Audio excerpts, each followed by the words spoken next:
Amsterdam. I'm at Hotel Hostel, and I'm interviewing Bianca. What's your last name? Brasdorp. Yeah, it's pronounced. Anyways, I'm interviewing Bianca, and she provides a place that is nothing less than home. How did you get your start with Hostel? I had a clear vision of what I wanted. I thought of a theme, and I thought, okay, I want to make it pretty. I want to make it feel like home. And then I saw on the internet, I saw the examples of a women hostel in other parts of the world. And then I thought, well, that's a good idea. There wasn't one in Amsterdam. There was one in the Netherlands.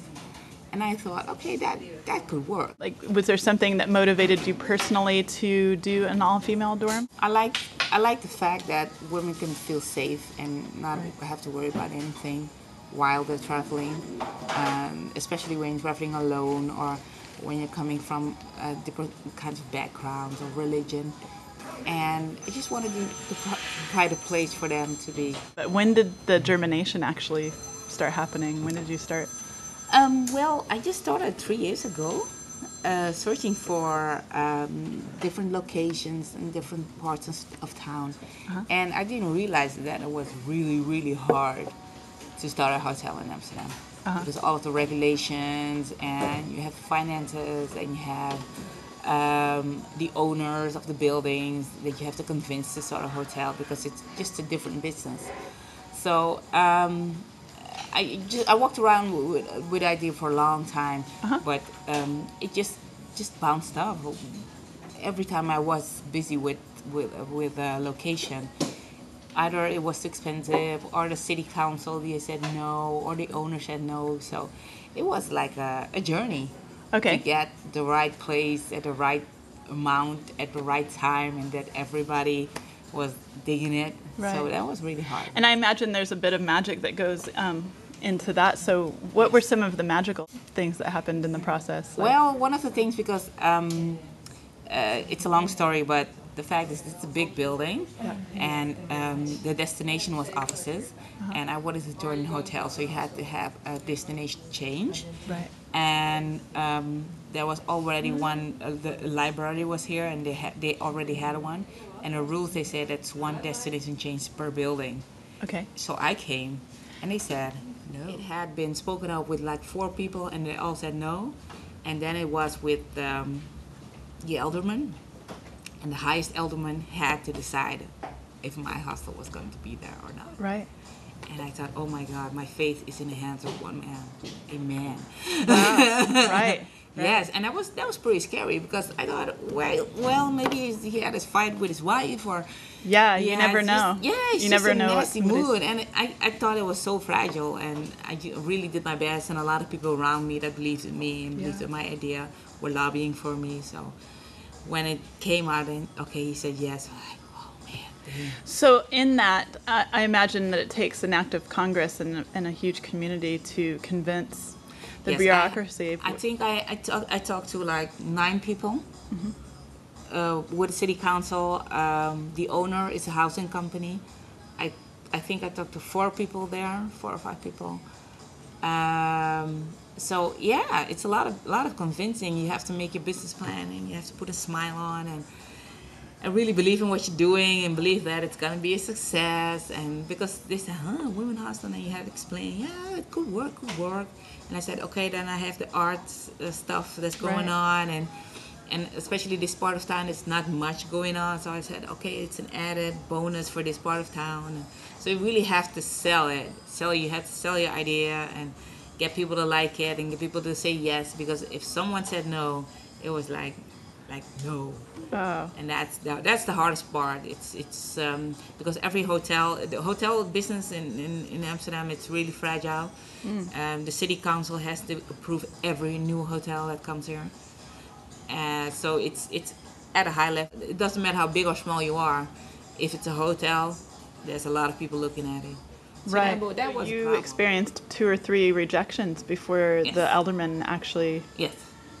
So is he like he can supersede the other decisions and then make it happen? He was the last one. But that's good though that you were able to. It was good, but it was fragile. I thought it was very. I mean, you had to be lucky. Yeah.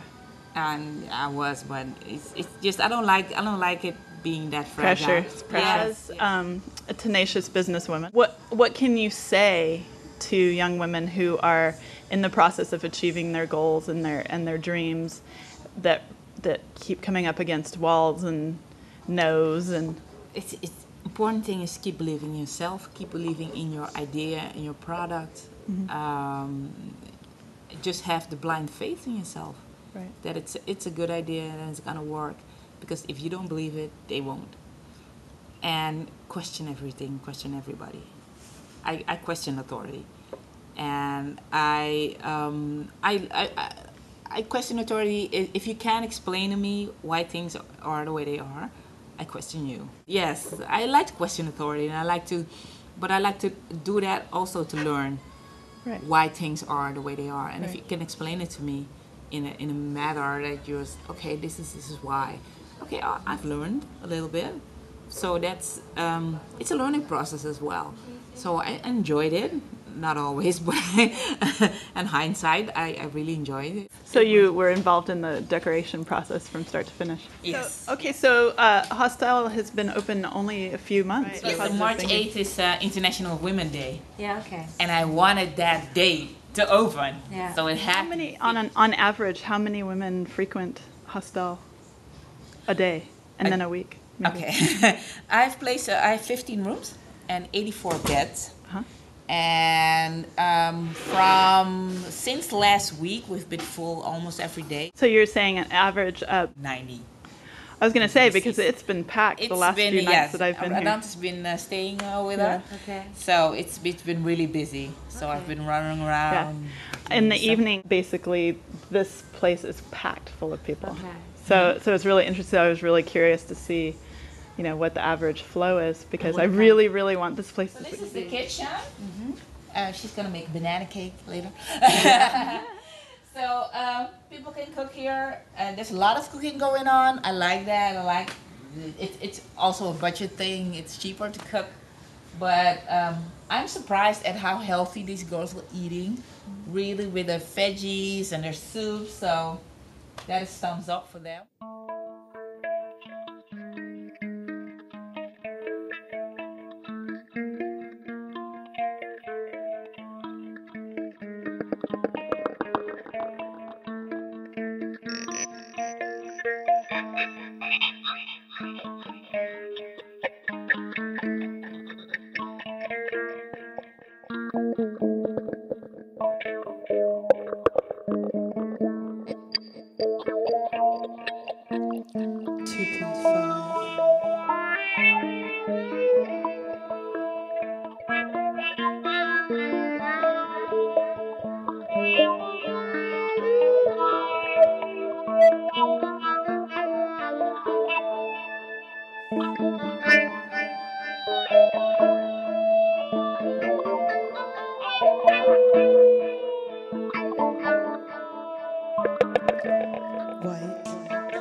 This is Amik. And Amik. she's my little graffiti girl artist. And she just came with a spray can. She was Amik, A-M-I-K. Okay. And she's just one of the few female graffiti artists. And she works all over Europe because she was going to Barcelona that week. And the art. A lot of them I came across. Some of them I already knew. And Amika, I saw her. You have a kind of a creative place for artists, and they had a bar there, and they had a beautiful graffiti. I said, "Oh, who made this?" And he said, "Oh, you have to get Amika. She's great. Here's a number." Oh, cool. So I called her. I said, "Do you want to do a project, female hustler?" I said, "Yeah." Male artist. His name was Abu Kanu, and he explained to me that in Africa, you are allowed to have more women, like 4 women, but it's a lot of worry, a lot of trouble. So you see the man, and you see all the women dancing around him. And so that's the elephant, and it feels like the weight of an elephant's head. I woke up this morning, smiled at the rising sun. 3 little birds sat on my doorstep singing sweet songs. Angela she's a very talented photographer, and her colleague, but she's in a creative community. Her colleague body painted people, and she took pictures of it. Nice, yeah. It's really nice, yeah.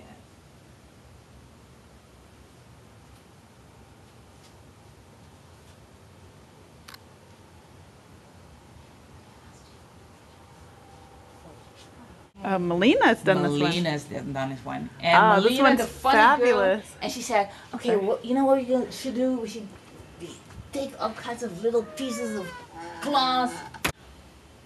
They love For it. sure, yeah, but it's really cute. It's cute. Yeah. And this is such a good idea. Make a movement. Yeah. Very nice. This one is from France. Okay. I just got them from Lille. Nice. And also the chairs, the fabrics here. This is a really old fabric. Okay. My brother made the pillowcases again. Oh, wow. I just go like, You're I want lucky. those pillows. I want that. Just make that for me. And cover it with this Cover and that. it with, yeah, it's the fabric. Just make it. And so this would be a double. So. Oh, nice. Okay, this is a double with its My little own empire. bathroom. Okay. And I want- Your 5-year plan is? Yes. Let's have a little empire. I used to do a hostel, Uh-huh. a hotel, and apartments. Oh, fantastic. And I have wicked ideas for the apartments. But I'm not going to tell you. Okay. So you know what? You don't talk about it until it happens, girl. Yes, yes. Yay. Mm-hmm. Bianca, thank you for being a blessing.